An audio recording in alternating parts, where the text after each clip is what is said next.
حضرت انس بن مالک رضی اللہ تعالی عنہ نے 10 سال نبی کی خدمت کی ہے، بچے تھے.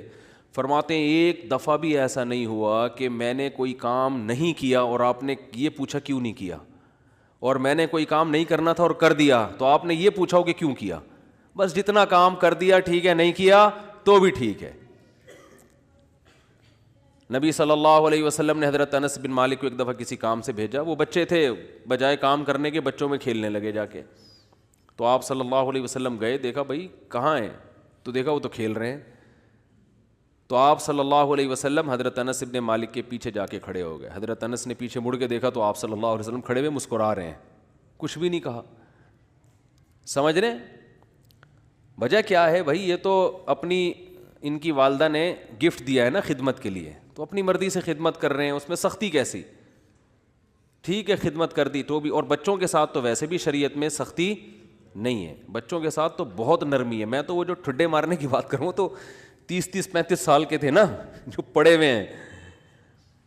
تو آپ صلی اللہ علیہ وسلم کے ہمیں سیرت میں سختی بھی ملتی ہے اور نرمی بھی. رحمت للعالمین. ایک ایتھیس نے اعتراض کیا یہ رحمت للعالمین ہے اور جناب گردنیں اڑانے کا حکم بھی دے رہے ہیں، یہ کیسے رحمت للعالمین ہے؟ بھائی رحمت للعالمین کا یہ مفہوم کہ کسی کو کچھ بھی نہ کہیں یہ رحمت نہیں ہے، یہ انسانیت کے لیے زحمت بن جائے گی یہ عادت. تو کیونکہ اس صفت کو فالو کرنا ممکن نہیں ہے. رحمت کا معنی ہر لحاظ سے جامع شخصیت ہیں آپ صلی اللہ علیہ وسلم.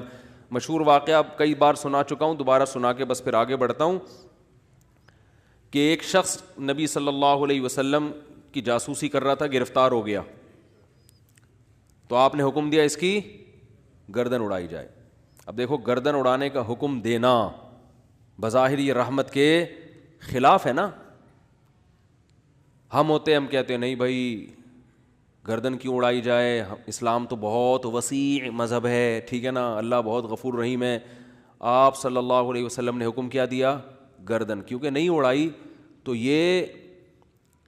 یہ اپنے ساتھیوں کے ساتھ ناانصافی ہوگی. کل دوبارہ جاسوسی کرے گا ہمارے ساتھ، پہلے اپنے لوگ ہیں لیکن اس نے اپنی 6 بیٹیوں کا واسطہ دیا کہ میری 6 بیٹیاں ہیں، میں 6 بیٹیوں کا باپ ہوں، آئندہ نہیں کروں گا.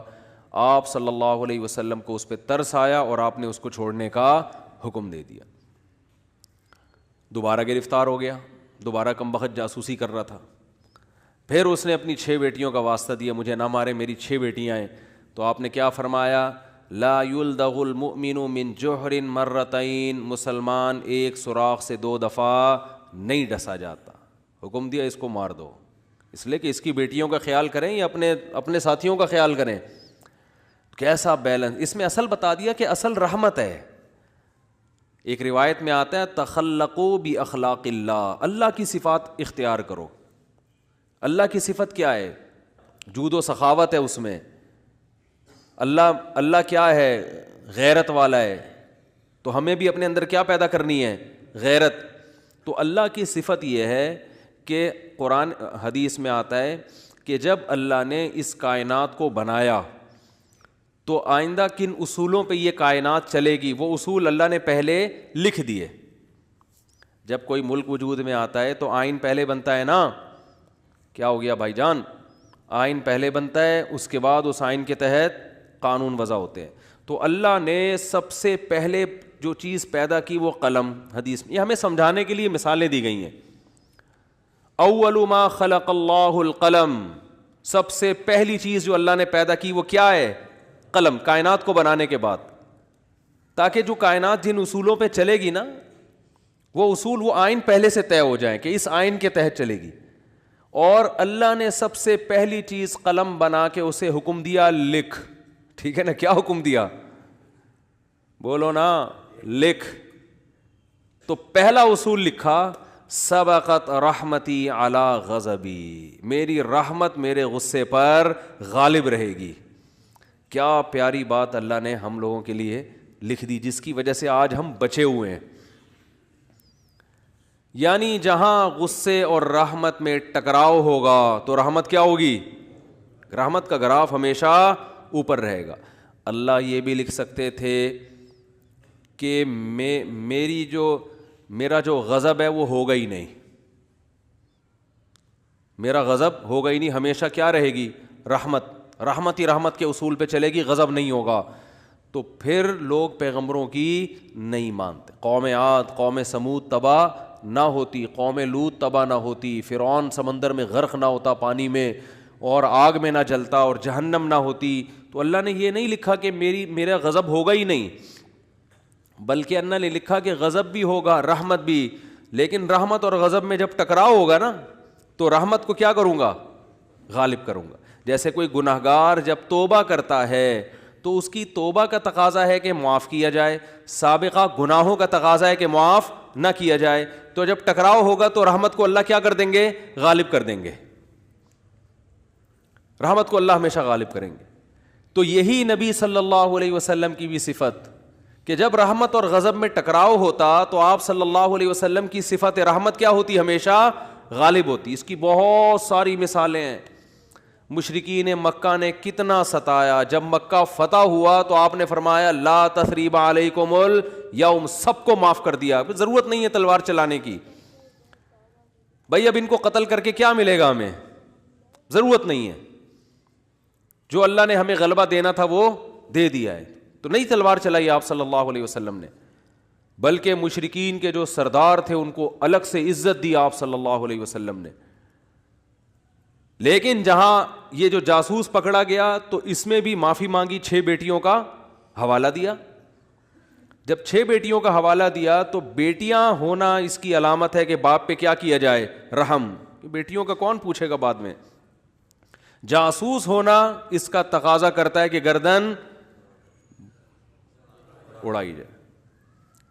تو یہاں بھی رحمت اور غضب کیا ہو رہے ہیں؟ بولو بھائی, ٹکرا رہے ہیں. اس لیے آپ صلی اللہ علیہ وسلم نے کیا حکم دیا؟ چھوڑ دو. بیٹیوں کا واسطہ دے رہا ہے.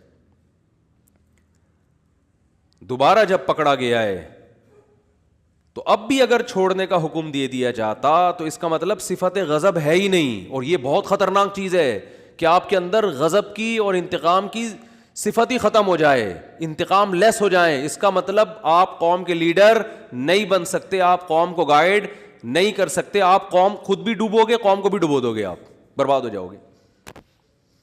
تو میں یہ اتنی ڈیٹیل میں اس لیے بیان کر رہا ہوں کہ یہی چیز ہمیں بھی اپنانے کی ضرورت ہے. اصل پیار ہے, اصل محبت ہے, اصل رحمت ہے, اس کو غالب رکھنا ہے ہمیشہ.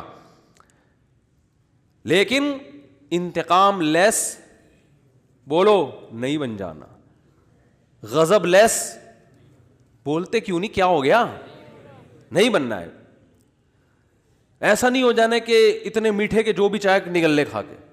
تو یہ جو علماء پہ لوگ اعتراض کرتے ہیں وہ یوں نہیں کیا تو ان کو غصہ کیوں آ گیا, کھڑے کھڑے سنا کیوں دی, یہ تو بھائی آدمی ہے, روٹی کھائیں گے تو غصہ آئے گا.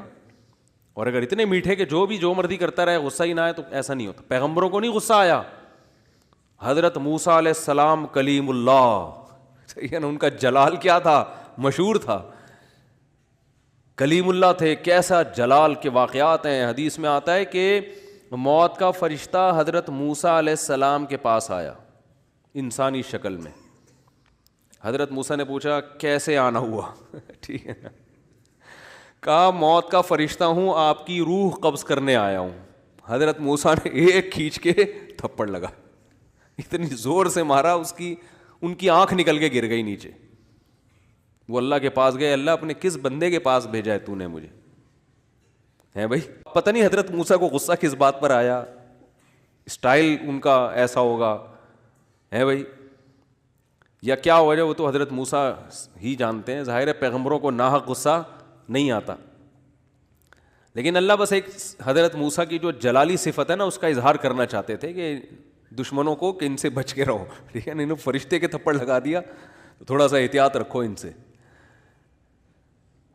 تو اصل کیا ہے میرے بھائی؟ اصل محبت ہے. یہ میں اس لیے بتا رہا ہوں کہ بعض لوگ الٹی کوالٹی ہوتی ہے ان کے اندر. اصل غصہ ہے, جب دیکھ لیں غصہ جاری نہیں ہو رہا تو پھر تمیز پہ آ جاتے ہیں وہ. ٹھیک ہے نا, شروع میں کیا کرتے ہیں؟